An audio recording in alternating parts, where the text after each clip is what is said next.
Got a special presentation to start our evening. We have the 2025 Teens Court Scholarship recipients. And I know the judge is here, yes, but I've got a couple applications in front of me. And I got a chance to look over these this afternoon. And I just got to say, obviously two amazing individuals. We have Lucas and Avery. The hours put into our teen court, 100 hours, 112 hours, defense attorney, prosecution, four-person, panel member.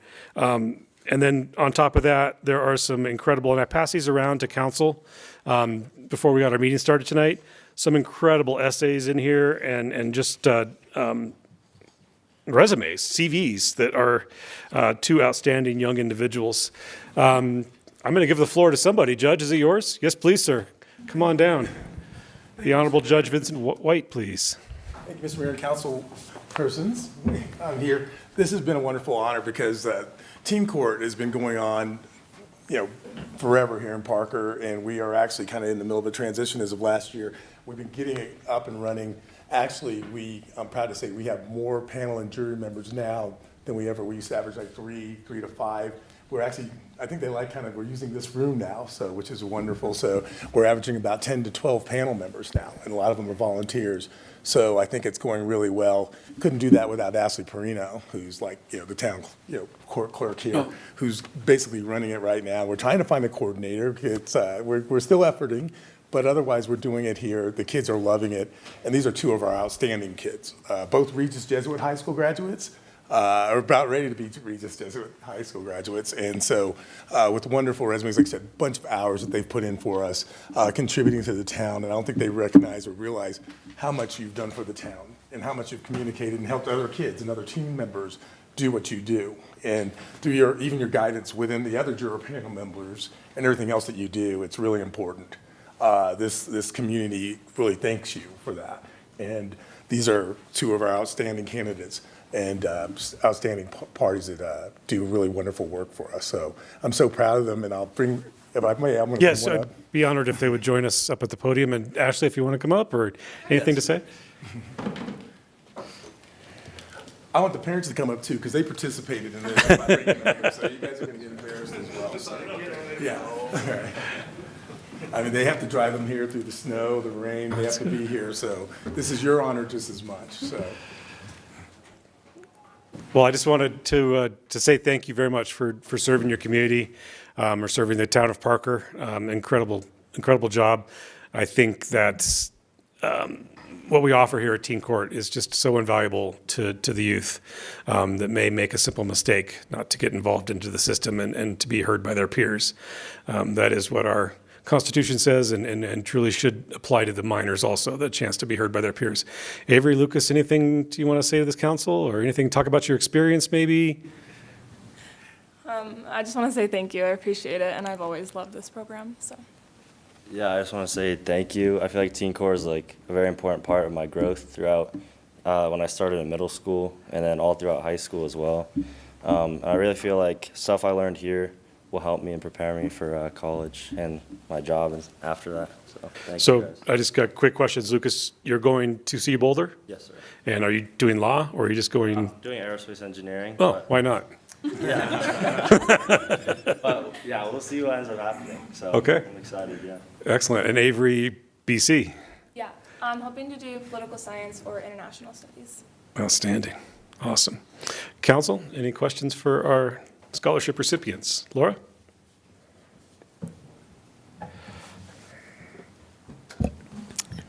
Can you name one thing that stands out in your memory from your years of service? Or at least for Teen Court, I met this one girl, Grace, and she was my first, so my first panelist four-person. I was super nervous, and I did her panel. And she came back as a volunteer, and we became really good friends, and I actually got to do a trial with her. And so we were partner defendants, and it was really moving just to see the recidivism of what this program can do. Awesome. I think my favorite memory would be in middle school when I started training at the Castle Rock Teen Court. There was a lot of older kids like my age there as training as well and helping out, and I always thought it'd be really cool if I could be in their shoes, and now I am.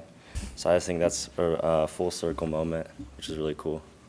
Outstanding. Thank you.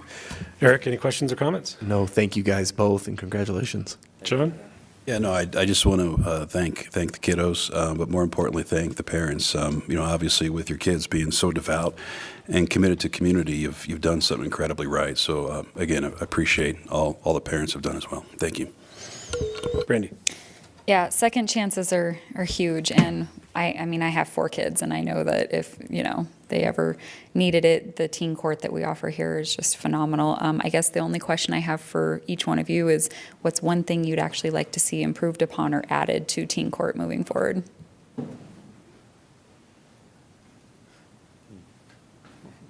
You can say nothing. It's Yeah, you could perfect. say nothing if there's nothing. If there's something, we're all growth mindseted people. So if there's something we can do to make it even better for the next generation that comes through, that's what I'm looking for, is what can we do?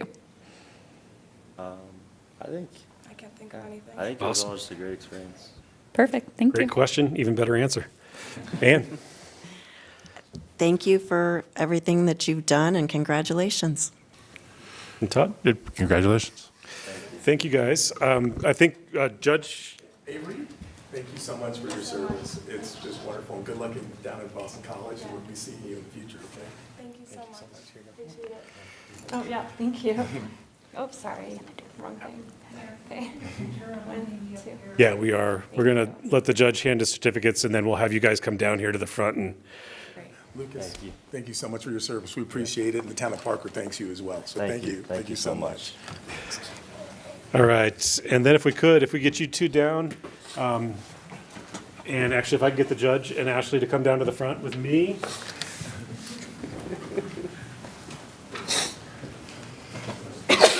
Bless you. Bless you. Would you guys flank the judge and Here, we'll see. I'll come on this side of Josh. So I can see.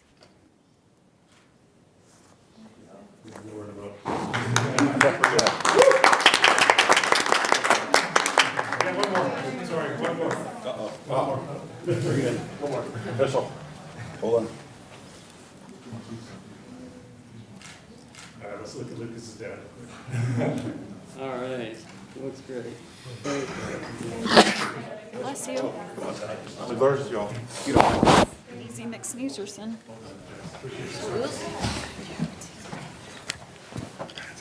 Thank you guys for your dedication, taking care on time.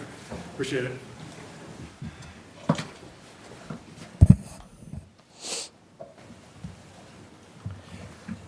All right, council, thank you for that. Next up in front of you is public comments. No action will be taken on these items. Public comment is an opportunity for town residents and other interested individuals to speak about items that are not on the agenda. This comment period is limited to 30 minutes of total time, which each individual allowed a maximum of 3 minutes to speak. You must sign up ahead of time in order to comment, and that sign up begins 30 minutes before the start of the meeting. The council will accommodate as many speakers as possible during this time with preference to town residents. But if public comment extends beyond the 30 minutes, town council will continue the comment period at the end of the meeting prior to adjourning for those that signed up at this meeting. As any matters raised by individuals during public comment are not on the agenda, other potentially interested parties would not, therefore, be aware of the discussion of these matters. The town council will not engage in dialogue regarding any items raised during public comment. With that, we have one Annette Budd to present to council tonight. Annette, the floor is yours, ma'am. Hi, I'm Annette Budd. I'm with Congresswoman Boebert's office. You might not know, but we recently moved our office to Lone Tree into Lincoln Station. So it's real close to here.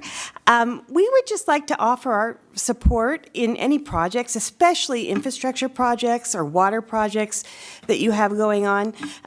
Letters of support. We can actually do things that you maybe wouldn't think that we could do, but if you have anything special going on, we just want to invite you to reach out to us because we would very much like to assist you. So, Awesome. All right, and I have my cards. I'm just going to give them. Yes, please, if you give them to the town attorney and we'll get them from there. All right. We appreciate your comments tonight. Thank you, and thanks for getting closer to Parker. Not quite in Parker yet, but we'll But get you there. close, we're close, awful close. Thank you. All right, council, oh, I'm sorry. Is there anybody else in the public that wishes to address council this evening? Seeing none, we'll close public comment at 7:12 and move on to reports, items, and comments from mayor and council. Todd, start with you, sir. Thank you, Mayor. Along with the rest of us, we've attended the Parker Police Department Annual Awards, which was a great time at the Vehicle Vault. And then I attended, with some others, a open meeting regarding Douglas County's home rule item, and that's it. Excellent, thank you, Todd. Ann? Well, some weeks are busier than others, but these past 2 weeks have been pretty packed. So I'll summarize. Several of us attended the Lone Tree State of the City, and we celebrated a big milestone with the Avalon groundbreaking, and we honored our own Parker PD at the annual awards, and I drove for the Parker Task Force. We took a hard hat tour of the town hall expansion, which is going to be pretty cool.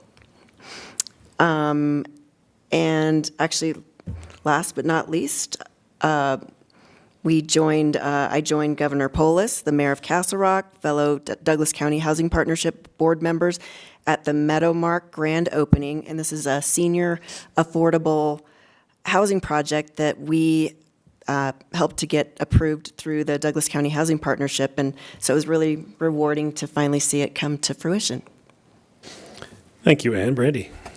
So besides the things that were mentioned, I attended a local Indigenous leaders meeting that I sit on a national level, and we're just talking about things that we can do right here in our town to help tie in our Native American roots and history. So that was informative, and looking forward to collaboration on that.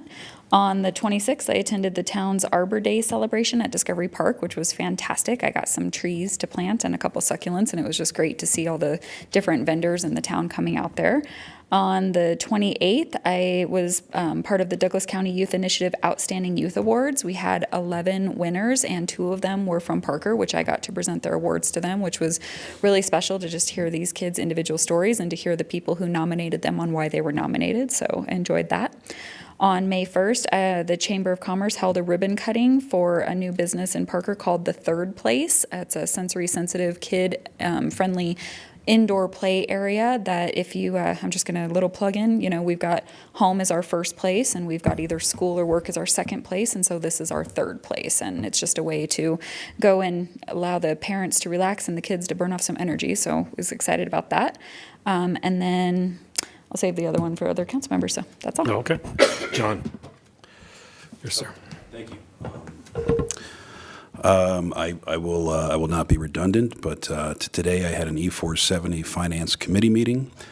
We had 2 items. We reviewed the audit, which is coming up here on Thursday at our board meeting, and we also had the group, the consultancy of CDM Smith. And CDM Smith does traffic and revenue studies for E470, so we usually do look into those annually to kind of see what the traffic flows are and see if there's a way to optimize tolls and all of our expenses. So more of a working session. That is all, Mayor. Thank you. Eric? So I was less busy, but I did attend the Parker Police Awards, which I thought was an incredible event to celebrate and recognize outstanding officers and citizens.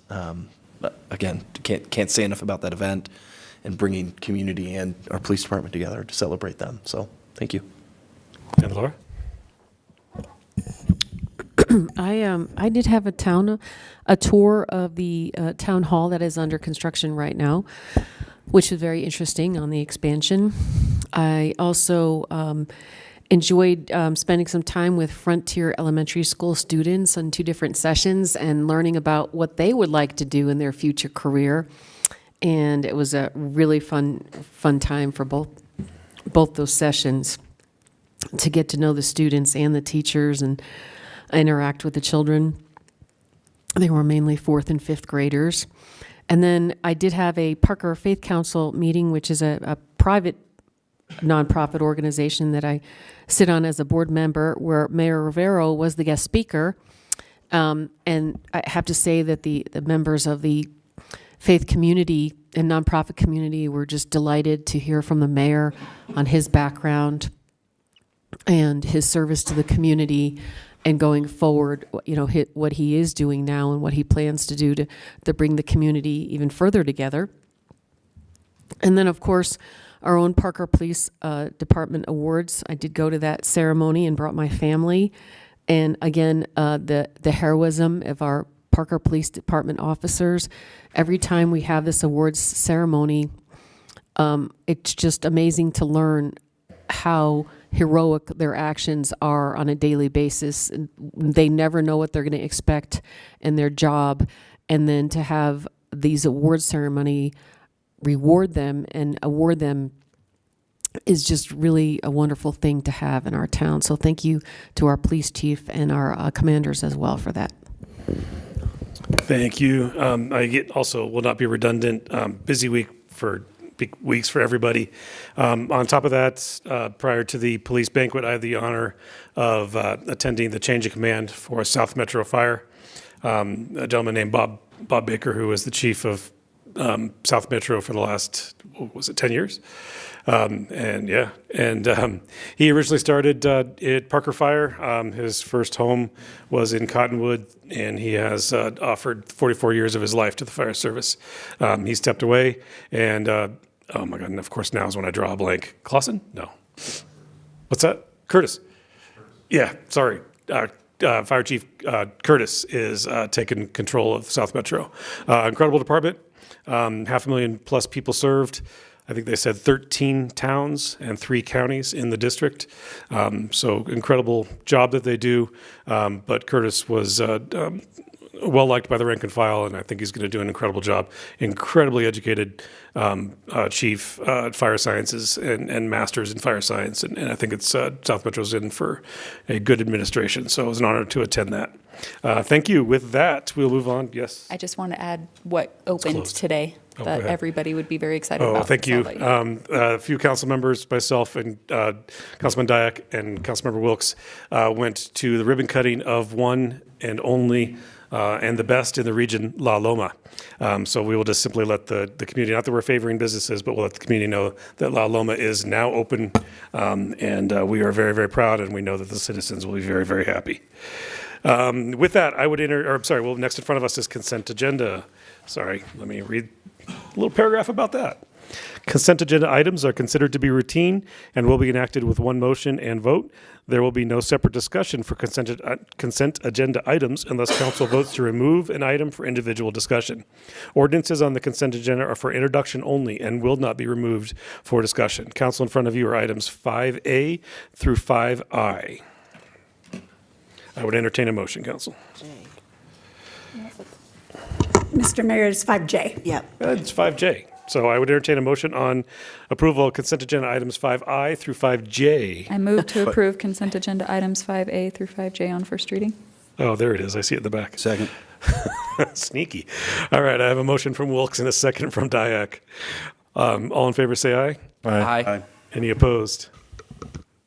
All right, seeing none, then that passes unanimously. Next in front of us, ordinances, section 6 of our agenda. First up is ordinance number 9.264.2 on second reading. Jamie, take that away. You want to read the ordinance into the record? I don't think that's necessary at this point. Gosh, that's really loud. Ordinance number 9.2642. On second reading, it is regarding the Anthology West Metropolitan Districts. I have been in consultation with the council for those metropolitan districts, and they are asking that instead of being continued to May 19th, it be continued to a date uncertain. So we are asking council to move to have this be continued to a date uncertain. Excellent. So council, with that, I would entertain a motion to continue Anthology West Metro Districts numbers 2, 3, 5, and 6 to a date uncertain. So moved. I have a motion from Dyak. Do I have a second? I have a second from Hendricks. Todd? Yes. Ann? Yes. Brandy? John? Yes. Eric? Yes. Laura? Yes. And that passes unanimously. All right, next in front of us, ordinance number 1.664, and we're going to combine our presentation with ordinance number 1.645. I'll read both of those into the record real quick. Ordinance, first up is item 6B. Ordinance number 1.644 on second reading, a bill for an ordinance zealously asserting the town of Parker's home rule authority to regulate accessory dwelling units, which authority supersedes and preempts House Bill 24-1152. Also in this presentation will be ordinance number 1.645, a bill for an ordinance zealously asserting the town of Parker's home rule authority to which determine residential occupancy limits for single dwellings constructed in the town, which also authority supersedes and preempts House Bill 24-1007. Mr. Maloney. Good evening, Mayor and Council. The Council is addressing two ordinances on second reading that reject House Bill 24-1152, which I'll call the ADU bill, and House Bill 24-1007, which I'll call the occupancy bill. The ADU bill requires municipalities to administratively permit one accessory dwelling unit for every single-family dwelling located in every zoning district in the town that allows for single-family dwellings. The occupancy bill prohibits local governments from enacting residential occupancy limits for single dwellings based on family relationships and only allows occupancy limits for single dwellings based on demonstrated health and safety standards as described in the occupancy bill, which I'll get into more detail in a few minutes. The purpose of these ordinances is to provide a detailed legal and factual record that the town's legislative decisions to prohibit ADUs and establish occupancy limits were based on matters of local concern, specific to the town, and not on the absurd one-size-fits-all approach advanced by the state to increase housing. I will discuss the legal and factual record that support both the ADU and occupancy ordinances that the Town Council is considering tonight. So a little bit of history. The local housing decisions that were made by the town over the years have been based upon capacity to serve, except for the original 1 square mile that was incorporated into the town in 1984. The balance of the town has been annexed and zoned over the past 41 years. The process to annex includes a determination of zoning density that can be served based upon the number of units and the average occupancy of each unit. Every annexation agreement in the town contains a restriction on the number of units that can be constructed. The annexation agreement also requires the property owner to provide sufficient water and sewer to support the approved units, dedicate land for roads, parks, open space, school, and fire station sites to support the approved units, construct roads, sidewalks, water, sewer, drainage facilities, parks, trails, and other regional infrastructure to support the approved units, pay fees and excise taxes to the town and other public service providers to support the approved units, and finally, provide adequate parking to support the approved units. You see a theme there with the approved units? Prior to the adoption of the ADU bill in 2024, more than 16,161 single-family units were constructed in the town. The infrastructure, including water, sewer, schools, fire stations, and parking to support this density, has been constructed. However, under the ADU bill, the town will be required to administratively approve up to 16,161 ADUs in areas of the town that do not have the infrastructure, water, sewer, schools, and fire stations to support these additional units. The reference to administrative approval means the Planning Commission and you, Town Council, are removed from the decisions associated with the decision to allow ADUs in the town. Or if you were going to allow them, the conditions that you would impose, you are completely removed from that decision-making. The legal basis for rejecting the ADU bill is that it runs afoul of the town's home rule authority. In this regard, the ordinance provides the General Assembly one-size-fits-all declaration. However, this declaration, and there's a theme here, the word is fails to demonstrate the need for statewide ADU zoning regulations.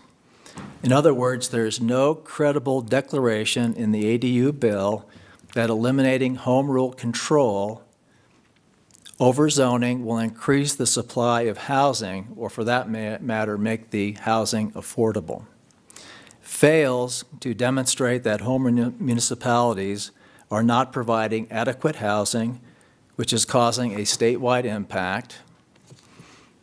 Ignores that zoning is traditionally governed by home rule municipalities, including the type and number of accessory uses that are permitted within a zoning district, which includes ADUs and local substitutes for ADUs. John, that would be secondary family units. Thank you. Ignores that the Colorado Constitution and 100 years of case law specifically hold that zoning is a matter of local concern for home rule municipalities such as the town. The other legal basis for rejecting the ADU bill is that it impairs contracts that the town entered into for the purpose of linking residential development to the ability of the town and other public entities to serve the density approved by contract. In this regard, the U.S. Constitution provides that, quote, no state shall pass any law impairing the obligation of contract. The state of Colorado has a similar constitutional clause which provides, quote, no law impairing the obligation of contracts shall be passed by the General Assembly. The contracts that are impaired by the ADU bill include, and I'll go through each one of them, the 1990 Annexation and Inclusion Agreement between the town and the Parker Water and Sanitation District, which requires contemporaneous annexation into the town and inclusion into the water district. The date is 1990, 35 years ago. That's how long this process has been in place. It also includes the annexation agreements, and there are many, as you are aware, between the town, property owners, the Parker Water and Sanitation District, which limit the number of residential units that can be served by the town, water district, school district, fire district. So all of our annexation agreements, we require the water district, and as you know, the primary water district in the town is the Parker Water and Sanitation District, to sign the annexation agreement as to the provision of water and sewer service for the density limits that are included in the annexation agreement. We actually identify the specific number of units that can be built within a planned development approved under an annexation agreement. The next is the inclusion agreements between the property owners and the Parker Water and Sanitation District, which provide for the dedication of water necessary to serve the density approved by the town at the time of annexation and zoning. The zoning piece tells you how many you can have in terms of density. The annexation agreement tells you how many you can have in terms of density. And coincidentally, the inclusion agreement provides that water needs to be dedicated to serve that density. These agreements establish as a matter of local concern the residential density that can be supported by the town, the Parker Water and Sanitation District, school district, fire district, and other public service providers. The ADU ordinance in your packet goes on to, in great detail, to explain that each parcel of land that was annexed and zoned as a residential plan development was limited to a specific density. And this is, again, the specific zoning. The density was limited by the zoning ordinance, again, the annexation agreement and the inclusion agreement. The town and other service providers sized and constructed essential infrastructure based on this approved residential density for water. This includes water rights, pipelines, water treatment, and storage facilities. sewage treatment and disposal, transportation, including roads, bridges, and sidewalks, schools, parks, trails, fire protection, and related emergency service, regional drainage facilities, and other essential public infrastructure. It's all included in these agreements. The town and other service providers required the payment of fees, taxes, and land dedications by property owners based on the residential density that was approved by zoning and by contract. The public improvements constructed by property owners was sized based upon the residential density, again, approved by zoning and by contract. The public infrastructure constructed can support the approved density. In this case, we have 16,000 plus single-family detached, but not the significant increase of residential density permitted by the ADU bill. So here's some conclusions. 7 reasons why the ADU bill should be rejected. 1, the town's local legislative decision to prohibit ADUs was a zoning decision, which is a matter of purely local concern as a home rule municipality. 2, the ADU bill violates the Colorado and U.S. constitutions, which provide that no state shall pass any law impairing the obligation of contract. 3, the town is providing an adequate supply of housing and currently has an inventory of approved density for a variety of housing that the town and other public service providers can serve. There's an inventory of 8,000 single-family units, again, to be constructed, approved, but to be constructed, including all the necessary water, sewer, and other necessities associated with residential development. 1,000 multifamily units and a vacancy rate of 6.7%. That's based upon last year. 4, the town established secondary family space by ordinance, which essentially functions like an ADU by administratively allowing aging seniors and adult children to remain in a single-family home as part of one household, but with a separate living and cooking area. 5, the town's local legislative decision to prohibit ADUs in the town is based on the physical limitations of the town, water district, school district, fire district, and other public service providers to provide essential services to ADUs beyond the services provided to current and future residents of the town based on residential densities approved by zoning and contract.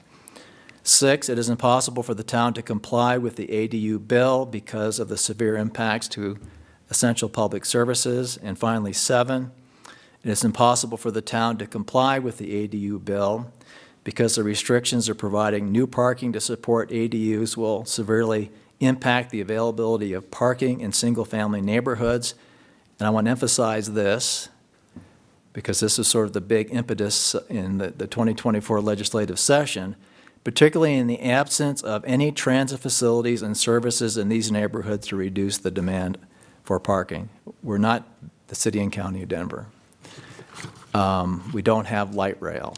We don't have any predictable bus service. People drive cars, they need to park. Moving to the occupancy bill, so the issues created by the ADU bill are further exacerbated by the occupancy bill. The Parker Land Development Ordinance limits occupancy to a single dwelling to a family, which includes, there's 2 parts. The first part is 2 or more related persons. There is no limit on how many related persons can live in a single-family dwelling. Or the second part is a group not exceeding 5 unrelated persons. So if you can meet one of those 2 tests, then that's your occupancy limit. So if you're unrelated, 5. If you're related, unlimited. The occupancy bill provides that occupancy limits must be based on demonstrated health and safety standards, such as, and this is right out of the bill, international building codes, fire codes, the Colorado Department of Health and Environment wastewater quality standards, or local, state, federal, and political subdivision affordable housing limits. I want to point out that only the international building codes contain occupancy limits. I want to give 2 examples. One is the International Building Code. The other is the International Property Maintenance Code. These are public safety codes. These are codes that have been adopted by the town. But again, they're based upon occupancy for public safety, and that is different from the occupancy limit you have as a part of zoning. So the International Building Code allows one person for every 200 square feet. If this standard is used by the town, a 3,500 square foot dwelling could be occupied by up to 17 people. The International Property Maintenance Code allows up to 150 square foot for the first occupant and at least 100 square feet for each additional occupant. If this standard is used again for a single-family home of 3,500 square feet, it could be occupied by up to 35 people. So whether the occupancy limit is 17 or 35 for a 3,500 square foot single-family house, the town and other local governments that provide essential service to the town would be significantly impacted if the town was required to use this limit. Again, it's very excessive and certainly is beyond the scope of what our code provides. And the next, we're going to talk about what the U.S. Census provides in terms of what the actual occupancy rate is within the town of Parker. The occupancy ordinance provides that the town occupancy limit meets or exceeds the actual average occupancy for single families constructed in the town based on U.S. Census data for the town. This census data is used by the town and other local governments to serve single-family dwellings constructed in the town. According to the census data, the average household size in Parker is 2.8, and the average household size is 3. Additionally, 95% of family households consist of 5 or fewer people, while 100% of non-family households consist of 5 or fewer people. In other words, the average occupancy within the town does not exceed your definition for what is a permissible occupancy limit. Certainly it doesn't for family, and certainly it does for non-related. Non-related in your code is 5 or more, and according to the census, 100% of non-family households consist of 5 or fewer. So that's 100%. So your occupancy standard meets U.S. Census data, not some state-imposed, pull some public safety standard number out of the thin air and apply it to a town that's been in existence for over 40 years and has all of its infrastructure in place. Census data is used by the town and other local governments to size infrastructure, the level of land dedication and financial investment necessary to provide adequate essential public services to single-family dwellings constructed in the town. The town and the fire district use 3.13 per household. The Parker Water and Sanitation District uses 2.875 per household, and the school district uses 0.913 students per household. Now, if you have 17 or 35 people, you're going to have more than one student in that household. And certainly, with the town and the fire district and Parker Water, it's going to blow their numbers right out of the water because they range from 2.875 as a low for Parker Water to 3.13 for the town. 17 and 35 are putting an enormous burden on the town, I think other local governments in the state of Colorado. Annexation and zoning decisions were made by the town based upon the census data to determine land and water dedications, in lieu fee and taxes, and the infrastructure necessary to support the number of single-family dwellings approved as part of each planned development in the town. So the reason supporting the town's position that the occupancy limits contained in the Parker Land Development Ordinance supersede and preempt the occupancy bill can be summarized as follows.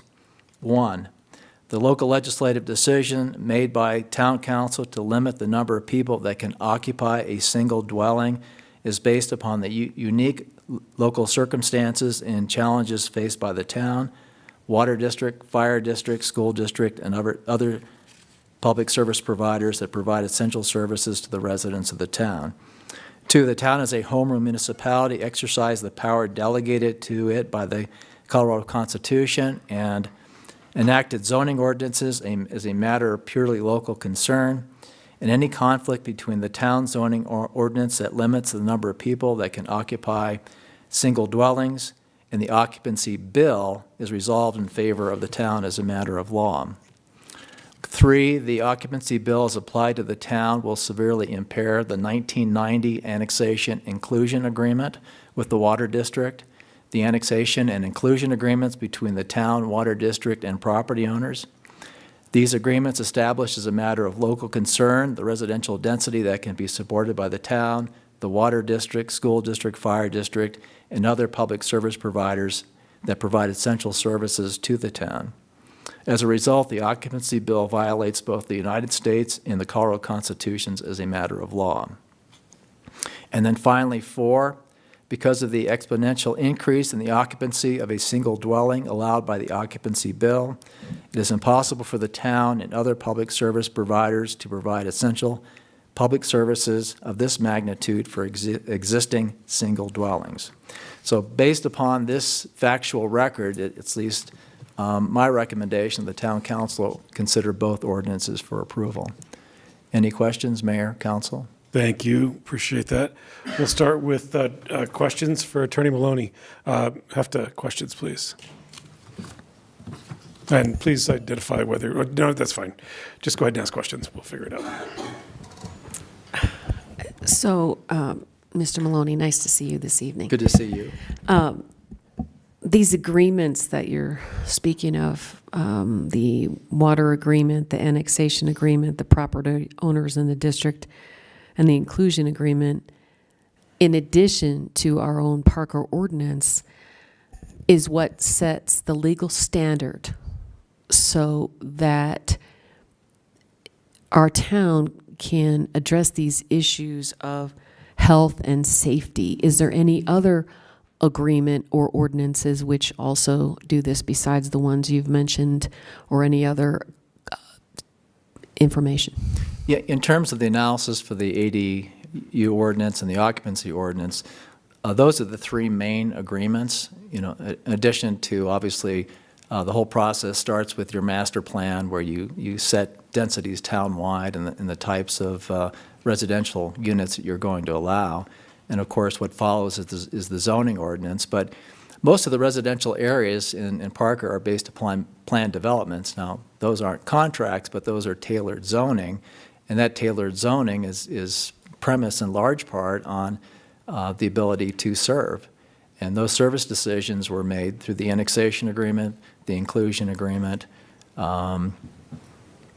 and of course the agreement we entered into with Parker Water, which is the primary provider of water and sewer service in the town, to establish a methodology for annexation and inclusion, in large part based upon the ability to serve. And certainly any suggestion of doubling the number of units or increasing the occupancy has a direct impact on ability to serve, because those decisions were made, running for the past 40 some odd years. And correct, to amend all these agreements and to add an influx of 16,000 plus people, what would that potentially do to all these agreements and our Parker Municipal Code and the master plan legally? Well, these agreements are impaired. I mean, at this point, the roads are in, the sidewalks are in, the trails are in, the drainage is in, the water and sewer systems are in, and they're all based upon the capacity to serve that was established over time.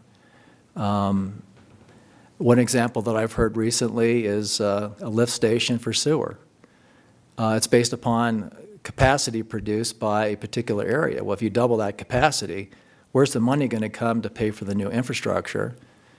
I mean, we're talking about a complete overhaul of all the infrastructure to accommodate that level of intensity that which could lead to the absurd result of doubling the number of residential units and increasing the occupancy by a factor of 6. Thank you. Mr. Franzen, questions? Can you remind me, when was the annexation with Parker Water signed? So the agreement with Parker Water, the annexation inclusion agreement was signed in 1990. And then what about and so that's also the inclusion agreement? Same? So the way it works is, in 1990, we had the annexation inclusion agreement. Basically, what that agreement said is that we would cooperate with Parker Water and that we would annex property into the town and also include that property within the boundaries of the service area for the Parker Water and Sanitation District. But that all turned on Parker Water's ability to serve. So they had the discretion to say no if they couldn't serve, and their ability to serve is based upon the provision of water. Okay, so that's just the overall overreaching agreement that controls the annexation and inclusion process. When a specific property wants to annex into the town, under our charter, it has to also be zoned at the same time. And so that's where, through the zoning process and the inclusion process, we determine how many units can be served. So there will be an annexation agreement, and there'll be an inclusion agreement. The annexation agreement will identify the zoning for the property. It will have a density cap. It'll specify the number of units. So, for example, 100 units, and the word 100 units will be written into the annexation contract. Also in the annexation contract, there's a provision that Parker Water and Sanitation District, because again, our primary provider, will provide water and sewer services based upon an inclusion agreement. Parker Water signs that agreement, the property owner signs that agreement, the town signs that agreement. Then the property owner enters into an inclusion agreement with the Parker Water and Sanitation District that says, we'll provide you with water in exchange for you serving the units identified in the zoning and annexation agreement for our planned development. And then typically, the developer would be required to dedicate that water to the Parker Water and Sanitation District, which water in turn would be used to serve those units. And it's based upon those agreements that ultimately the number of units were determined, the infrastructure necessary to serve those units, what's the size of the water lines, the sewer lines, and then, ultimately pump stations, water treatment, Reuter Hess Reservoir. You can just see how this is all interconnected in terms of decisions were made based upon density to serve, and then the corresponding infrastructure was put in place. We can't go back in time now and enlarge that infrastructure, not to the magnitude being suggested by the state in both the occupancy and ADU ordinance. Perfect. And then the only other, question I have is, Parker was established as a home rule municipality in 1984. In 1984. And zoning, you made a quote. I'm hoping you can, just reiterate the quote. You said something about zoning being a matter of local concern with some sort of case law supporting. Yeah, that's legal precedent in the state of Colorado. There's 100 years of case law out there that basically says that zoning decisions made by home rule municipalities are a matter of local concern and preempt any type of state law that tries to interfere with that ultimate determination. Great, thank you. John. Thanks. So I'm gonna try to approach it to try to understand from a state standpoint what the reasoning is for these two bills. Do we have sort of overarching thought as to what the state legislature was trying to achieve with passing these two bills? The basis given by the state legislature was to increase housing in the state of Colorado, which, depending upon where you live, may be a problem, but in other places it may not be a problem. For example, I indicated in the presentation that Parker's vacancy rate is 6.7%. There was a recent press release concerning the city and county of Denver. I don't know if this is true. It came out of the press. But it said an occupancy rate of 7%.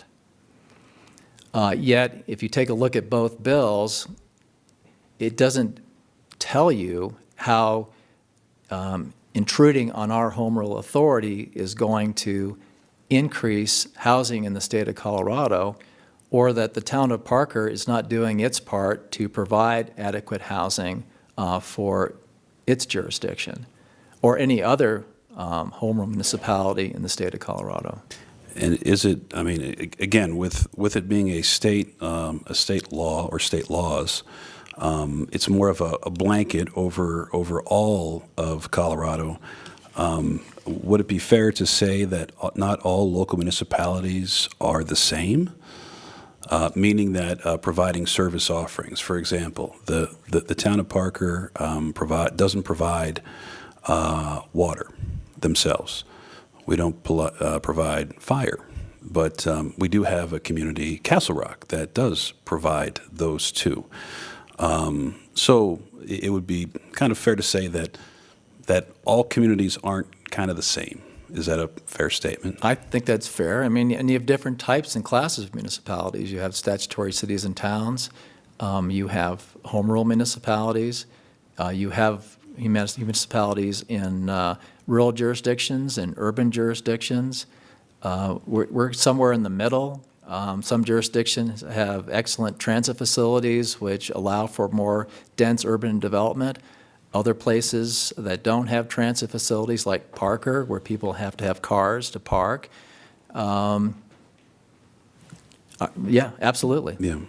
So, I mean, with all things not being the same within the local municipalities, I would assume it would be, well, to me, it would be best practice for the state to kind of go through at a very micro level to figure out the impact before they put a blanket law upon the entire state. And to me, it would be best practice to understand the impacts of every local municipality, which is very in the weeds, but probably very unrealistic. Is that? Well, you've seen what the impact could be in the town of Parker based upon development decisions that were made after identifying a specific density and then making exactions and building improvements based upon that density. Yeah, and you can't unring that bell. I mean, it's happened. Yeah, I think big picture, we're probably 85% built out. Looking at the community development person to kind of say, yeah, we're close, 85%. Yeah. Well, and the other thing is the other 15% has already been zoned, subject to an annexation agreement. It has specific approved density. Yeah, yeah. There are no other areas in the town where it's new, blank check. You know, we can maybe allow ADUs in a new development that's not already been annexed, zoned, included. Mm-hmm. There is no such property in the town. Yeah. So with this or these state laws, we as Parker, being a home rule municipality, have the ability to identify that this is inconsistent with who we are and what we have done. So I think to not make a comment during questions, I will pass that torch to the mayor, and the mayor can then continue with the questions. Thank you, Councilman Dyak. Councilwoman Wilkes, any questions for Attorney Maloney? Yeah, so I'm big on public safety, and what I'm hearing is, and I want to get clarification on this, when we're talking about our fire, and we're talking about the parking, and we're talking about our police being able to serve, if we're increasing the occupation or the occupancy rate and we're adding ADU units, which, you know, I think you had stated could add anywhere from 17 to 35 people depending, can you just go in a little bit more of what that does to our parking standards that we already have, and so how that in turn, you know, if the streets are flooded with cars and we don't have egress to get fire trucks in or ambulances or our police officers, and, you know, what kind of strain that would also put on the current resources we have, because we have an allocated number of police officers serving our town based on our current population. Can you just clarify all of that for me? Yeah, sure. The ADU ordinance really doesn't provide a whole lot of help in allowing the local government to require additional parking. And if you have spaces on your lot that can accommodate parking, you can designate a space for an ADU unit. But if you don't have parking, the ADU ordinance on site, the ADU ordinance doesn't allow you to require additional parking be provided off-street or off-site. So where are these people going to park? You know what our streets are like in town. And we don't have transit facilities. Again, we're not a urban community like the city of Denver, where people don't necessarily need to have a car, or if they're near an urban area that has commercial and mixed use, you don't need to have a car. But here you need to have a car. The unpredictability of how many people can occupy a structure, whether it's 17 or 35, makes it very hard for you to budget and appropriate funds to have enough law enforcement because you don't know, right? I mean, at least here we have predictability. We know what the occupancy limits are. We know what the census data is telling us in terms of how people are occupying structures. Will that change if we were to comply with the occupancy laws established by the state of Colorado? I don't know, but I don't want the town to be in the position to have to rely upon what the trends are within the community. And right now, we can control it at our current occupancy level, but if we go up to what the state is recommending, I'm not sure how we control that. Okay, and then can you, I think I wrote it down, I just want to clarify. The data showed 95% of households with familial occupancy are at 5 or fewer, but 100% that are non-familial are still at under 5 people. Is that accurate? Yeah, so basically what the census data tells us is that for non-family households, that what's been reported is the maximum number of non-family members living in a household is 5. Well, your limit is 5. So we're clearly not, we clearly don't have a law that puts people in a position where they're going to violate, or puts households in a position where they're violating the current standard. The current standard is being met 100%. I mean, typically, the average is around 3, but the maximum is 5. And again, 100% of those households that reported, they were 5 or less. And for families, it was 90% of families were 5 or less. So some families obviously were more than 5, but the average overall was, I think it was 3 per household. Perfect, thank you. I guess the other thing I would point out is if you have the state's limit on occupancy, think about what that does to the character of your neighborhood. I mean, at that point, there's absolutely no control over how many people can live in a house, whether it's 17 or 35. I don't think I need to say more on that one. You've seen some homes where you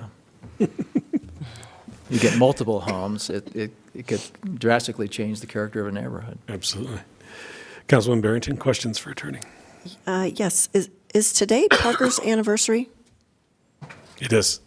It is our 44th? Yes, it is our 44th birthday of incorporation. Right, okay.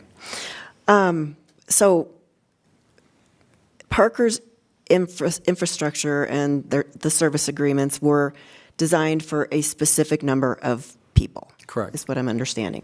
And by forcing ADUs and removing occupancy limits without expanding these services might not only just put a strain on our system, but it could completely break down our system. Absolutely. Lead to an absurd result. Almost like planning for 3 people at dinner and 17 showing up. Very good, yes. Okay, and you mentioned Denver has a 7% occupancy rate, and we have a 6.7%. What's a healthy number? I can't answer that question. I think 7%, 6.7% is probably a healthy percentage. I mean, it shows that we have some occupancy, but not too much. I don't know, is John Foose in the audience? So I think just a point of clarification, I believe we're talking about vacancy rate. Sorry, vacancy versus rate. occupancy rates. Excuse me.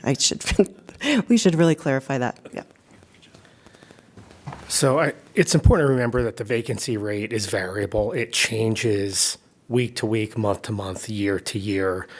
So the town currently has a housing vacancy rate of 6 to 7%.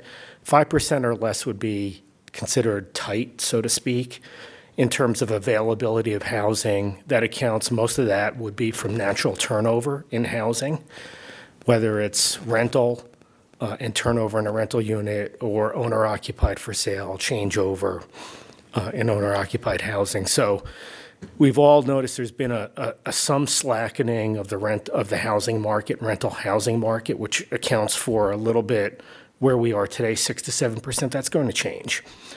I do think it's important to note that the town, but related to this, the town continues to do from a planning perspective, its fair share in planning and zoning for housing of all types.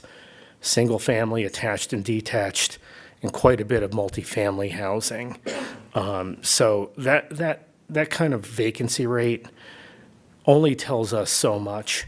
I think it's when you pair that, though, with the fact that the town continues to plan, zone, and produce a broad range of housing, from detached single-family housing to fairly dense multifamily housing, the town of Parker continues to do its fair share in producing new housing units for the town and for the area where we're located, which to me argues against a real need for ADUs at all. We continue to produce plenty of housing currently, and we have years and thousands of housing units to go before we reach build-out. And I just want to state for the record that that was Community Development Director John Fusa. Thank you. Anything else, Councilman? No, thank you. Councilman Hendricks, sir. All my questions have been answered. Thank you. Excellent. Thank you. A few quick questions, if I could. You mentioned it, occupancy guidelines. The state, in their beautifully crafting wording, said there are occupancy guidelines. We could use A, B, C, D, E, F, G, but the only occupancy guidelines that you could find that were applicable were International Building Code. Is that correct? That's correct. So even though they granted us all these wonderful powers where we could find other occupancy codes, those simply do not exist. Is that correct? Correct. Thank you. And then essentially, from what I heard, and tell me if I'm wrong here, the public hearing process would be gone on these two questions. So if somebody comes in front of us for an ADU, there would be no public hearing. This is an administrative approval. Staff would approve this because it would be a use by right statewide. Is that correct? Correct. And the same thing with occupancy levels. They would simply say, we're going to subdivide into 200 square foot bedrooms, a 5-bedroom home. They would come in, drop their plans, and a use by right, a approved use, and John Fusa and his team would approve that, correct? Well, there's a little bit more in the ADU ordinance in terms of some control. Okay. If you adopt the legislation that's being proposed by the statute, for example, there are setbacks. Easements and setbacks. And there are minimum and maximum sizes that are addressed in the ADU bill. But essentially, yeah, if you could come in and meet those basic requirements, it's an administrative approval. Planning Commission, Town Council never sees it. Yeah, so the elected officials and or the appointed board by this council, their elected officials would not have any public hearings. The public wouldn't be invited to discuss how they want their community to be run, correct? Yeah, I mean, essentially what the state has done is adopted 2 statutes which rezone the town of Parker without notice and public hearing. And so That's the bottom essentially line. rezone, in your opinion, to a statutory community? Yeah, exactly, because it applies to statutory cities, towns, and home rules. But effectively, it rezones the entire town without regard to the 41 years of decision-making associated with annexation and zoning in the town. And then it segues into my last question. Home rule, this thing that we keep talking about, what is it and where did it come from? And where is it in Colorado's law? And what does it mean? So it's in the state constitution, Article 20. And if it is something of a matter of local concern, like zoning, that it would preempt state and inconsistent state law. I mean, that's the practical consequence. I would tell you that the Article 20 doesn't mention the word zoning, but I would also tell you that there's 100 years of case law that says zoning is a matter of local concern. Excellent. Thank you. Appreciate it, Mr. Maloney. With that, we'll open up public comment at 8:06. If there's any member of the public that wishes to address this council about this specific item, please approach the podium. Seeing none, we'll close public comment at 8:06 and go back for comment and/or discussion. We'll start with Mr. Hendricks, sir. Thank you, Mr. Mayor. So yeah, I'll keep it simple. I'm a believer in local control. Parker knows Parker best. It's not apples to apples. What might be good for one town or municipality is not good for the other. So I'm in support of both ordinances, and specifically regarding the ADU ordinance. My reason to support the ordinance as contained in the Parker Land Development Ordinance, reason for me is the town's local legislative decision as a home rule municipality to prohibit ADUs was a zoning decision, which is a matter of purely local concern.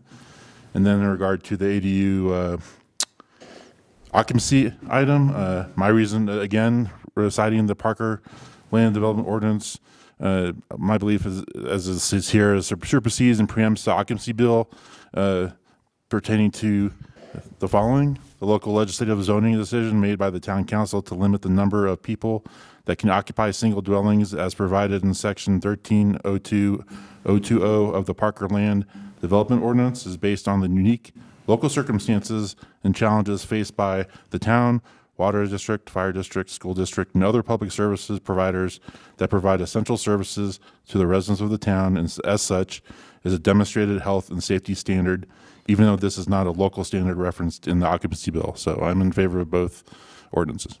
Thank you, Todd. Councilwoman Barrington, any comments or questions? Or not questions, excuse me. Mr. Maloney gave at least 7 very compelling reasons why the ADUs are not a good idea in Parker, and several reasons why limiting or removing our occupancy limits is also a bad idea.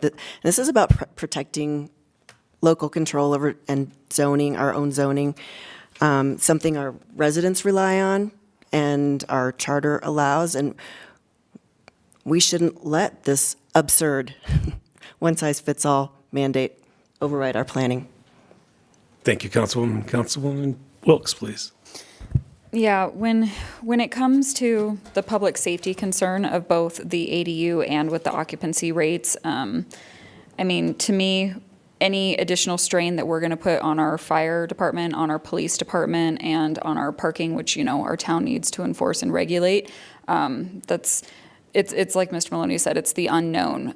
We budget out our resources for our PD based on the current occupancy rate that we have in place for each household. And I personally am not willing to put anybody's safety in jeopardy because of this. And specifically, when we look at the South Metro Fire Rescue Protection District, they use the occupancy rate of 3.13 persons per household for single-family detached, and 1.99 persons per household for the single-family attached, and 1.87 persons per household for multifamily to determine the amount of excess tax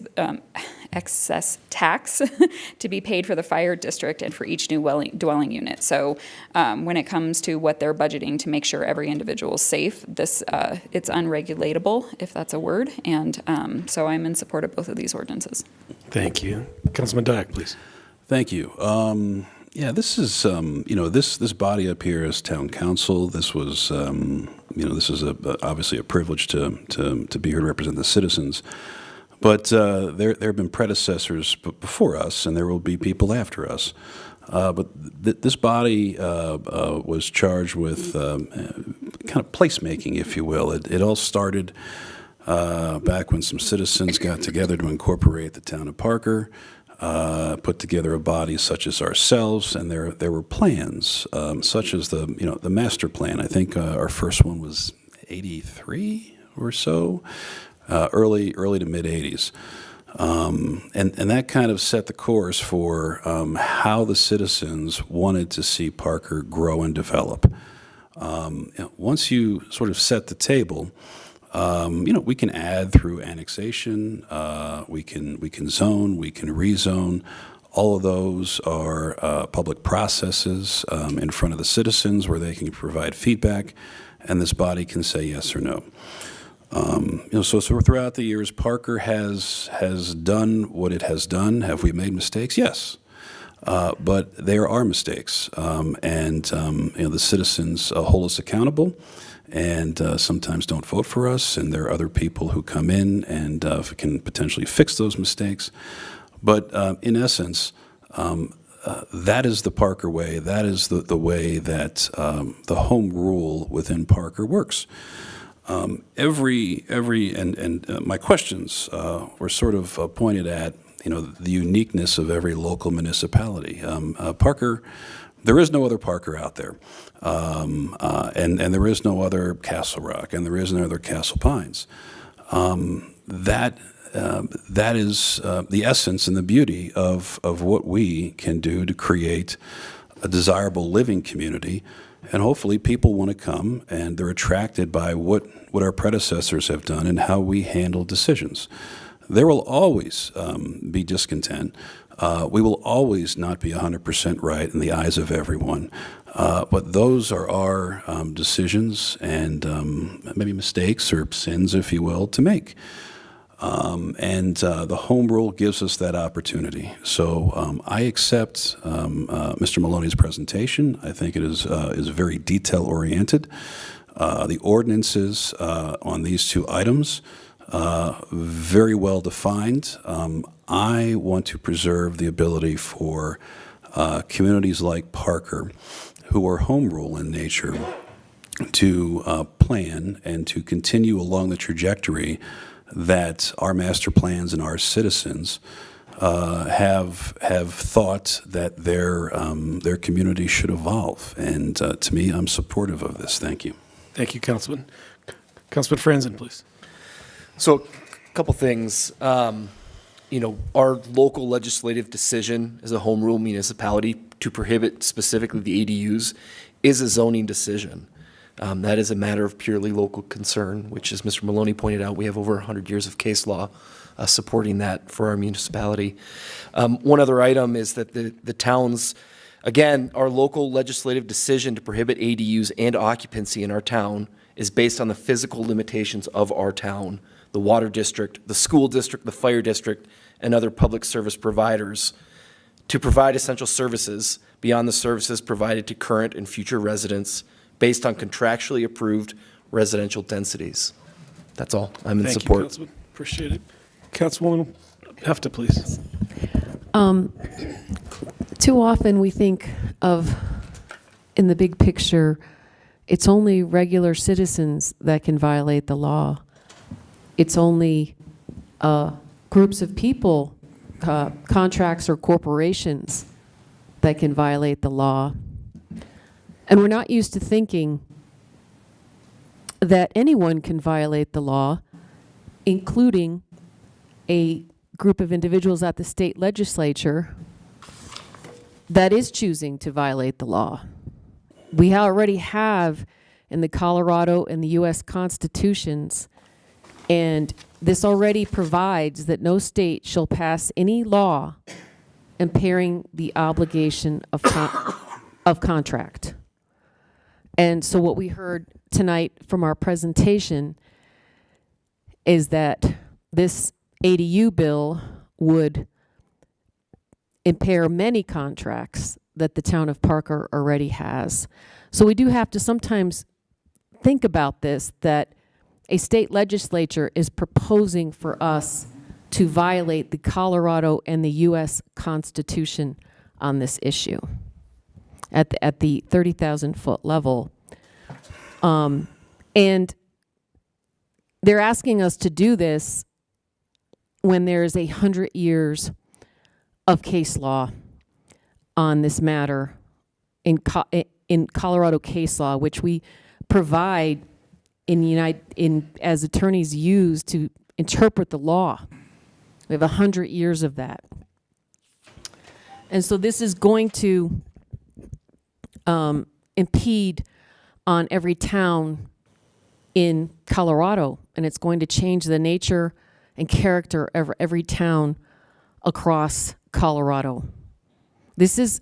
Density is an issue of local concern. It is an issue of home rule. And so the presentation that we had tonight was excellent, and I support this presentation for both ADUs and occupancy. Thank you, Councilman. If you would, just a few statements for myself. Today is our birthday. 44 years old today by incorporation, but this community started 160 years ago in 1864, and for 160 years we've been building to where we are today. Last year, after a few votes here and a few votes there by majority of people, that goes away. Everything that we created is gone.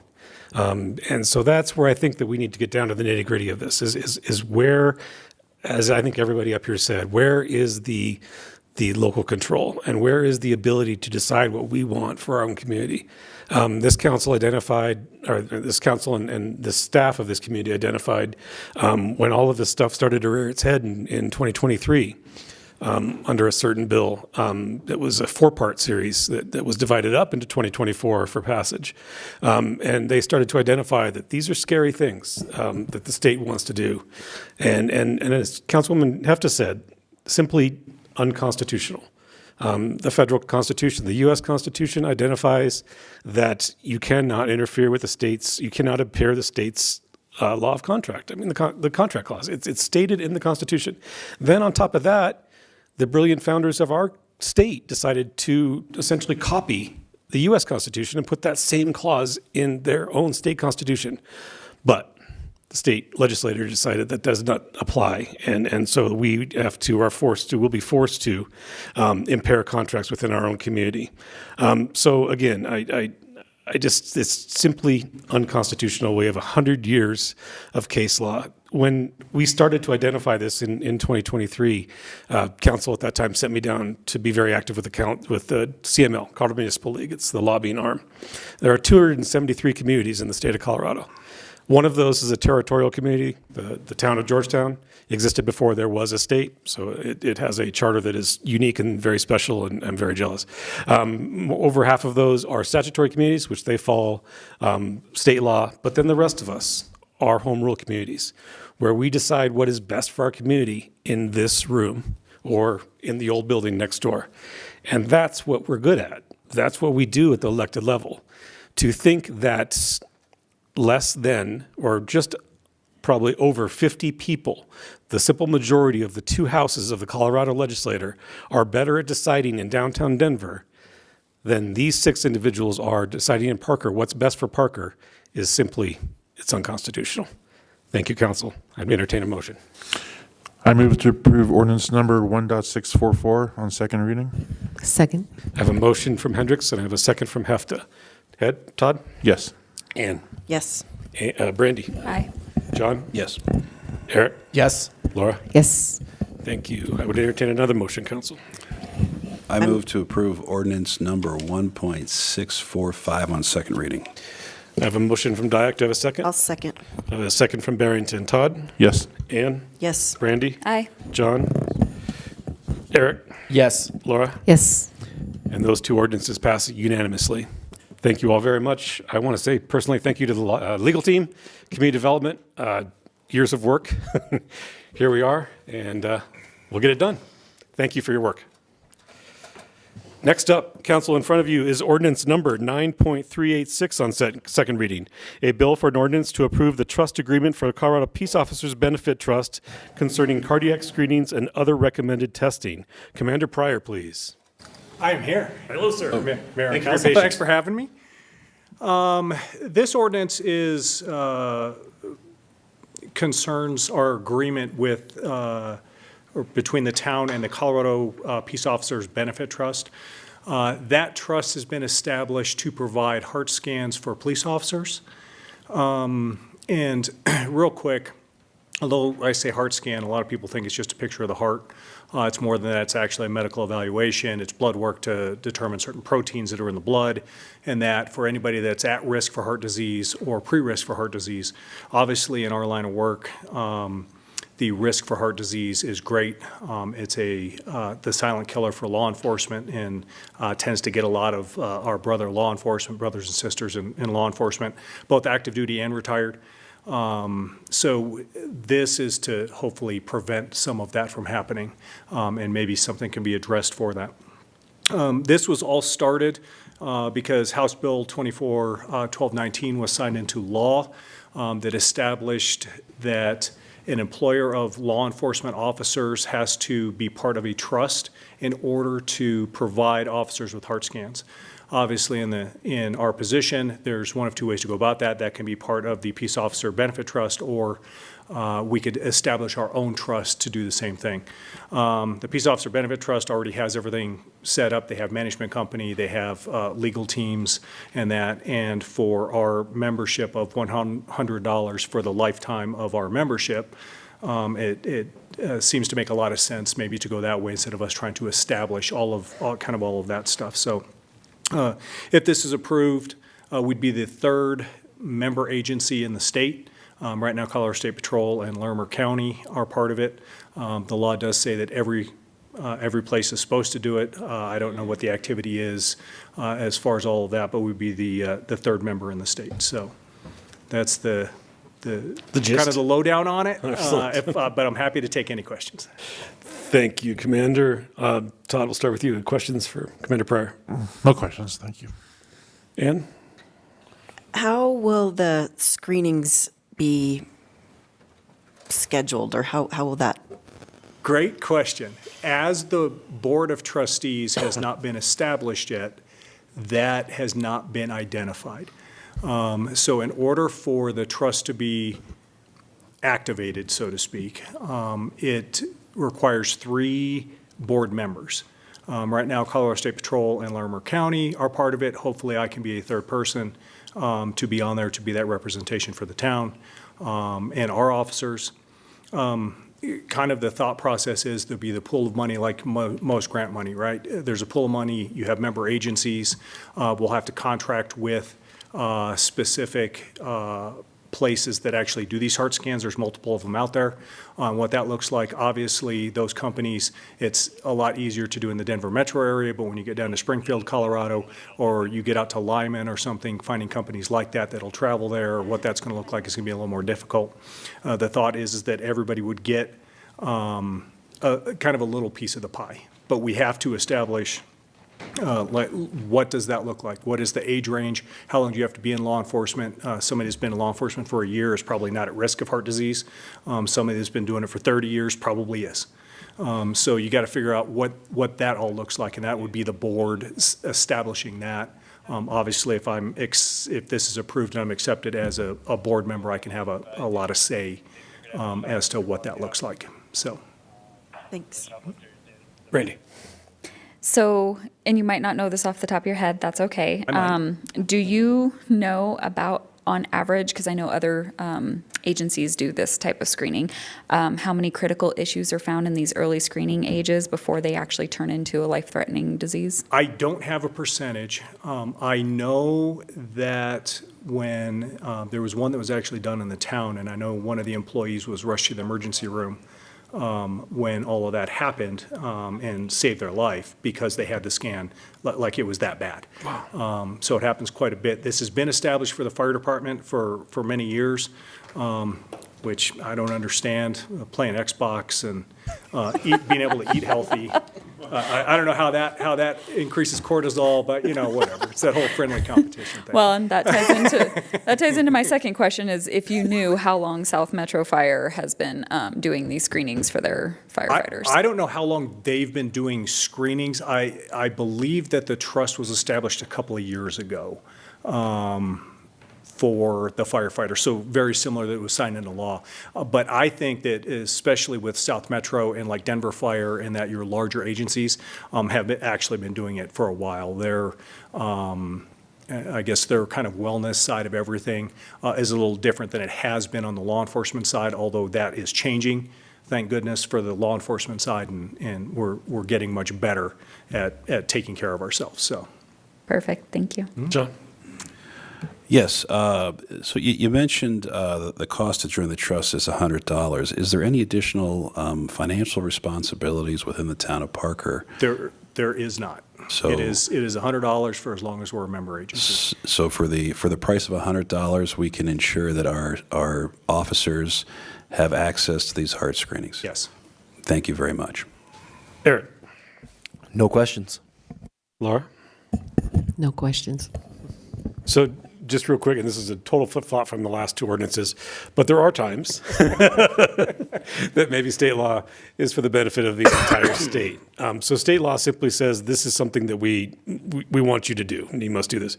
But it also states that you must form a board to then go about doing so. Yes. Is that correct? Yes. Okay. And then your ask here is that you become one of those initial board members. Well, the ask here is for us to become a member agency Okay. of the trust.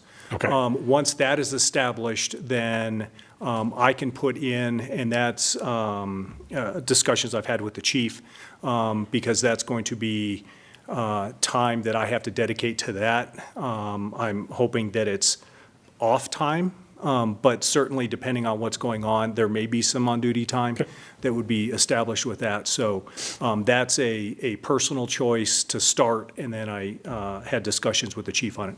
This is for us to be part of that bigger trust. So even if I wasn't on the board, we would still be part of the bigger trust and still have a representative that as part of the member meetings that would happen. But you did identify, so Larimer and the troopers are in. Yes. So we'd be in ground floor. Yes. And then, but ultimately, this organization, this trust, would be guided by peace officers, correct? It's guided by the member agencies, which is, in order to be a representative on there, you have to be a police officer. So Excellent. yes, it would be their representatives for their agencies as far as what all of that looks like. So. Excellent. Thank you, Commander.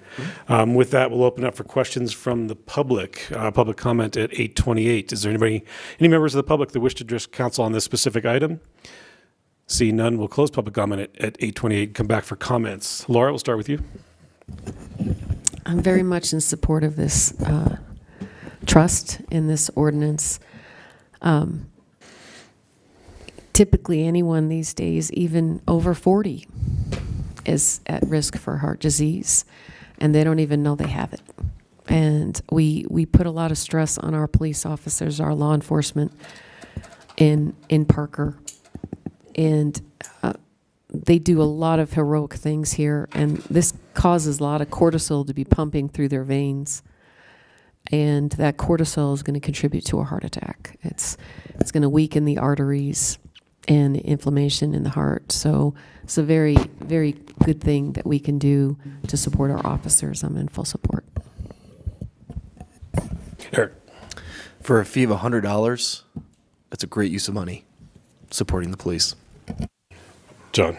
Yeah, no, I mean, I think, as the mayor indicated, sometimes there are actually things that do make sense, and we truly appreciate the state setting up so we can leverage, and this is one of them. Thank you. Brandy. As you know, this project's actually very near and dear to me, and been fighting for the mental and physical well-being of our officers since I've been on council. So I am thrilled that this has come to fruition and that we are here right now. So I am in full support. Thank you. Ann? Yeah, for just such a tiny financial investment for potentially life-saving outcomes, I think it's just a no-brainer. I'm in support. And Todd? That's a slam dunk for me, too. And I will point out, despite what Councilman Hefta said, that the job itself is very stressful. Not that we put in. I'm just trying to make sure our recruiting guys are like freaking out right now. There's no special stress from Parker, just in the job itself. Thank you, Council. With that, I would entertain a motion, please. I move to approve ordinance number 9.386 on second reading. Thank you. Do I have a second? Second. I have a motion from Wilks, second from Hendricks. Todd? Yes. Yes. Brandy? Aye. John? Yes. Eric? Yes. Laura? Yes. And that passes unanimously. Last up for our ordinances, ordinance number 9.299.2 on second reading. A bill for an ordinance to approve the addendum to the first amended and restated intergovernmental agreement between Douglas County School District RE1 and the town of Parker regarding the sharing of costs for providing police officers to act as school resource officers, SROs. Chief Serapis, the floor is yours, my friend. Good evening, Mayor and Council. Like you said, this is an amendment or an addendum to our current contract with the school district. We currently have 5 SROs that are servicing the schools within the town limits and 1 sergeant that oversees that program. The school district has asked us to enhance our partnership and add 2 additional SROs to help assist with more coverage in the schools. The school district has agreed to pay 100% of the costs, startup costs, as well as salaries and benefits for the first year. And then the town would go back in the subsequent years on a 50-50 split, which is currently in our contract. So we would share those costs in the subsequent years after the first year. It's a great program. I mean, we've gotten a lot of really good results and partnerships with the students, the families, the staff, and the schools. The school district's goal is to eventually have an SRO in every school within Douglas County. So they have asked all of us to increase our SRO participation throughout the county. So that's kind of the nuts and bolts of it, is to add 2 additional SROs to our current program and our current contract. I'm free to answer any questions if you have any. Okay. So that's, our recommendation is to have council approve that. Excellent. And I know town attorney did a pretty good job. I mean, She, yeah, she's the one that negotiated the contract on my behalf. That's her council, any client. questions? We'll start with Laura. Yes, in the meetings with the school district, did they cite one or any overwhelming reasons why they wanted to increase the SROs in the school, and we were trying to get to their goal of 1 in every school? Could you tell me more about that? Sure. I think, nationally, we've seen an increase over the years in school shootings, school violence. The school district's stance on that is if they have an SRO or 2 SROs in some of the high schools, and they have that presence there, it's going to create a deterrence for any kind of violence or any kind of school shootings in the future. Those have been some of the comments that we've had, with the school district. We understand their stance on that. We support that. And whatever we can do to help out with the safety and public safety of the school and the students and the staff, we're willing to do. Thank you. Mm-hmm. There, questions? And these 2 SROs are going to be for the 2026 school year, so not this. It's the starting year, it's the year 2025, 2026, because they're July to July. Got it. So this will be for the next school. For starting this year? Yes, Into thank you. 26. Better said. Yeah. Do we have assignments yet where those SROs are going to be assigned? One SRO is going to be in addition to Legend, so there's going to be 2 SROs at Legend High School. And then the second SRO is going to be a roving SRO or officer that's going to go between the elementary schools and the charter schools. Perfect. Thank you. John. Yeah, big picture. Can you give us like a couple of benefits for having SROs in there that the community enjoys that we just really wouldn't know? Well, one of the biggest things is the training that the officers give to a lot of the kids, the relationships that the officers have with the students. They're more approachable. We're always villainized as police officers because a lot of the kids see us as responding to their homes as police officers, taking somebody into custody or dealing with traumatic situations. And then, they get pulled over, parents get pulled over, they get a citation. So it's a negative contact. We're we're turning this into a positive contact with the students and the families. And we build those relationships because outside of the schools, we respond to calls for service that involve the students and a lot of times the families Great. within our jurisdiction. Thank you. I appreciate it. Sure. Randy? So we currently have 5 SROs, and we're going to be adding 2 more, but how many schools do we actually have within our town limits? 13. The trivia question. Yeah, there's 13 in the IGA. And then, American Academy has a separate contract from the school district. So those are separate. But we have 13, and then we also, the charter schools contribute funds to the school district, so they pay for the SROs directly to the school district. So they recoup some of those costs. So even when we add 2 more, I mean, we're still hoping to add more to get to where we have 1 in all 13 schools. Correct. The goal is to add 2 additional in a sergeant, the 26-27 school year. Perfect, thank you. Mm-hmm. Ann? John's question answered mine. Thank you. Sure. Todd? No questions. Excellent. With that, we'll open up public comment at 8:37. Anybody from the audience wishing to address council on this specific item, please step forward. Seeing none, we'll close public comment at 8:37 and go back for comments. Todd?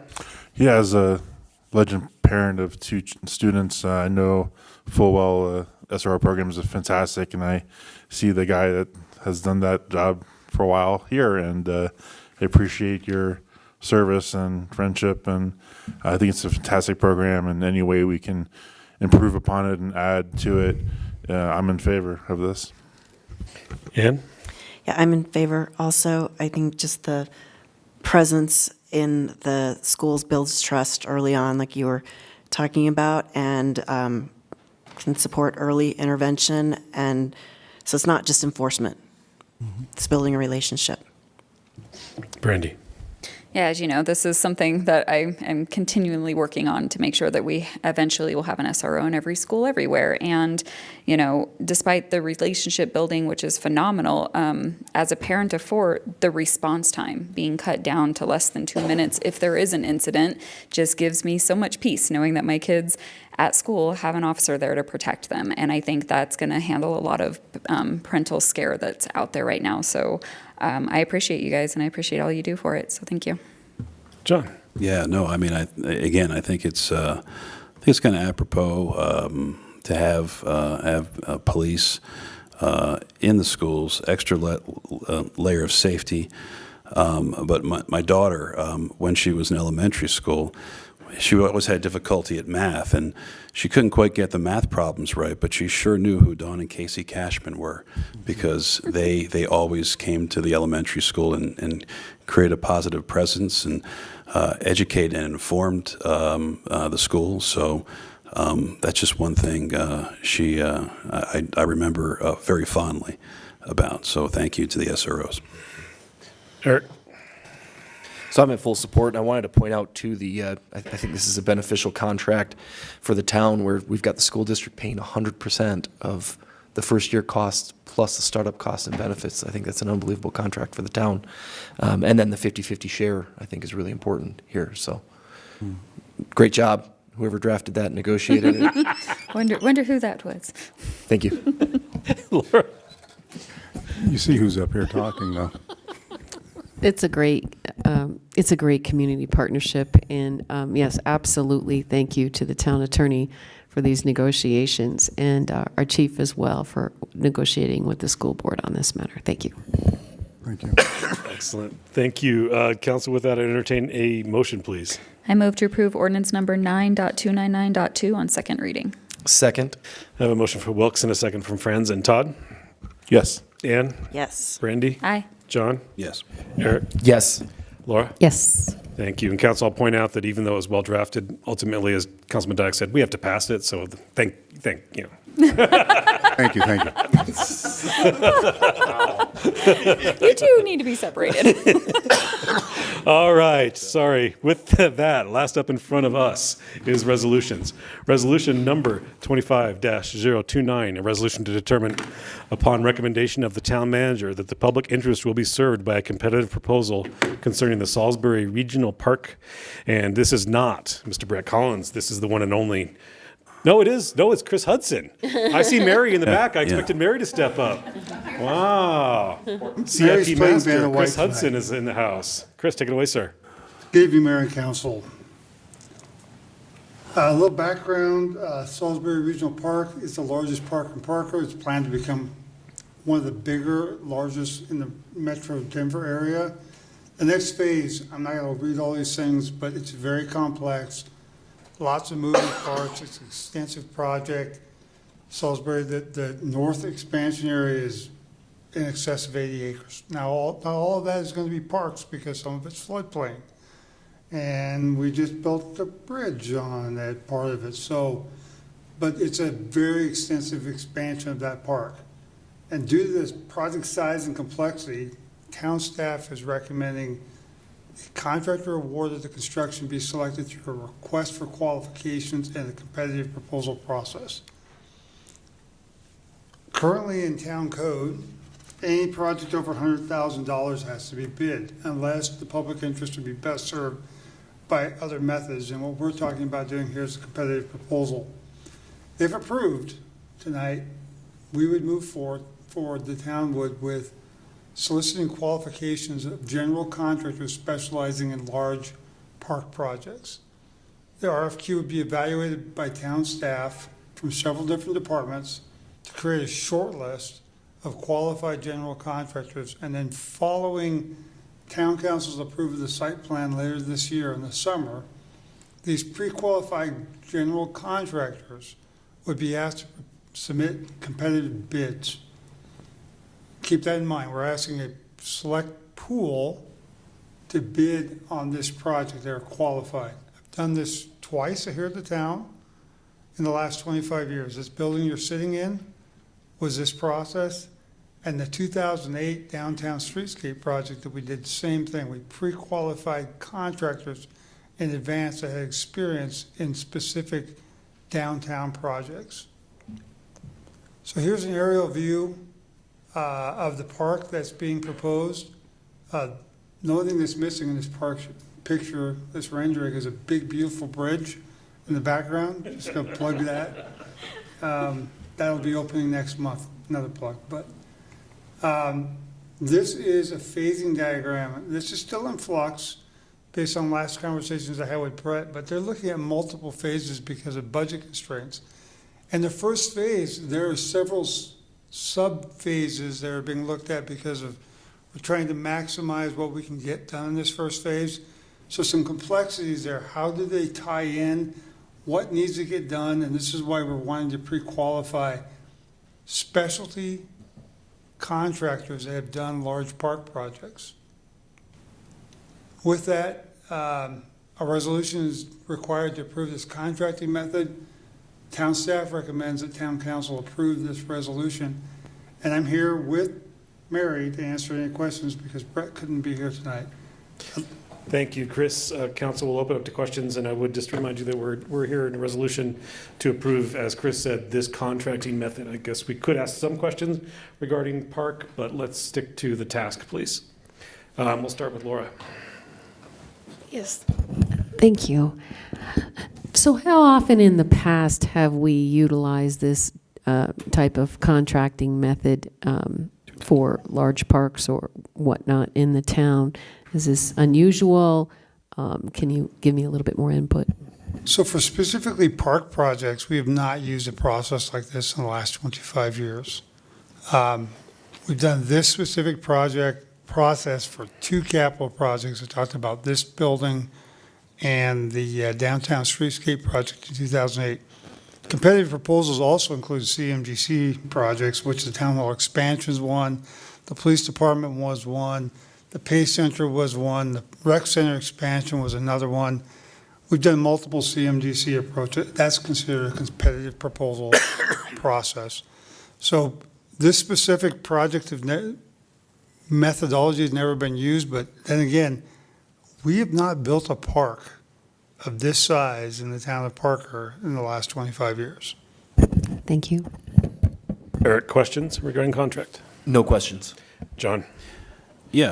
Chris, what's the concern about just doing it the way we've always done it, just letting anybody who bids and selecting, again, I think your words, the lowest responsible bidder? There's some concerns that you could get a contractor, again, lowest responsible bidder, there's lots of factors that go in. What we want to do is pre-qualify a responsible pool in advance that would be bidding this project. There's somewhat, when you get to that point where you have to make a hard selection, one lowest responsible bidder, that process takes a lot of time and effort to make that determination. We want to clear this up in advance and just speed this process when we do the bid opening in the future. So would it be fair to say that the RFQ process allows you to discuss the complexities within those potential candidates and them get a feel for what really is intricate and important to us, and conversely, it allows us to sort of understand if they can or they cannot do the work that we think they can do? Correct. I mean, we're looking for contractors that have built complex, large park projects like this. And again, I think that pre-selection process will go a long way in completing a successful project when we get underway, which we hope to later this year. Great, thanks. Thank you, John. Brandy? Yeah, so it sounds like this new way of doing it is actually going to be more efficient and allow us to get the project done essentially quicker. I'm loosely using the word quicker on that. I think, again, when you have qualified contractors doing the work, a general contractor, they can organize their subs and get the work done more efficiently. And the big thing here you have to keep in mind, we're asking these general contractors are still going to bid competitively, basically all the work under their trades. So there's still going to be a competitive process here. And the end goal here is to successfully build a project to minimize the impacts to the park users that are there today and people on Motsenbacher Road with the park expansion. Okay, so it's not necessarily that it's going to get it done quicker. It's just going to make it more enjoyable for the community while the process is happening. It will. It will. Okay, perfect. Thank you. Ann? No questions, thank you. And Todd? Same, no questions. With that, we'll open up public comment or questions at 8:48. If there's anybody wishing to address this council on this specific item, please come forward. Seeing none, we'll close public comment at 8:48 and go back for comments in reverse order. Todd? This proposal makes sense to me, so I'm in support. Ann? I think with such a high-profile project for Parker, it's smart to bring in only the most qualified teams. And Brandy? Yeah, just kind of back to my question that you gave clarification. It sounds like this is going to be a better way for our community to still enjoy the park while we're getting the expansion done. So thank you. And John? Yeah, certain projects are nuanced. I mean, a road, there's a certain level of predictability to it. Obviously, things come up. But, to have something like this, which is more nuanced, it makes sense to try to figure out proactively those people who can do it, or at least those people who our staff feels that can do it, and then proceed from there. I think it just it creates long-term more efficiency, more targeted approach, and you'll get a better product. Thank you. Excellent. And Eric? Yeah, let's try to get the best people to the table to bid. Laura? I agree with my colleagues' comments on this. Thank you. Council would entertain a motion on the resolution, please. I move to approve resolution number 25-029 on this regular agenda. Thank you. Do I have a second? Second. I have a motion from Hendricks and a second from Frenzen. Todd? Yes. Ann? Yes. Brandy? Aye. John? Yes. Frenzen? Yes. Hefta? Yes. And with that, we are passed unanimously. With nothing more for the good of the order, we are adjourned.